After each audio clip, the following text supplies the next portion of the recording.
आणि त्या पिंपळवाडी गावच्या एका सामान्य शेतकऱ्याचा मुलगा म्हणून आम्ही जन्मलो. तिसरीपर्यंत शिक्षण झालं, तिसरी नापास झालो. मुंबईला गेलो, तिथं चुलत्यांनी थोडंफार शिकवलं 9वी पर्यंत, पण नुसतंच आम्ही शिकलो नाही. प्रचंड मेहनत घेतली, प्रचंड. बरेचसे असाच आमदार आणि मंत्री झालेला.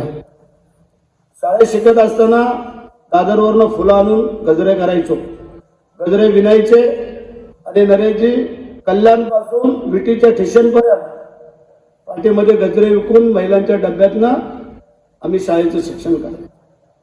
त्यानंतर सकाळी नंतर दुधाची लाईन टाकायला सुरुवात केली, पेपरची लाईन टाकायला सुरुवात केली. त्यानंतर वॉचमॅनची काही नोकरी केली. त्यानंतर ते मिलमध्ये कपड्यांचे नाही ते सटाक फटाक सटाक फटाक आवाज येतो त्याच्यामध्ये नोकरी केली आणि शेवटला सीताराम मिलमध्ये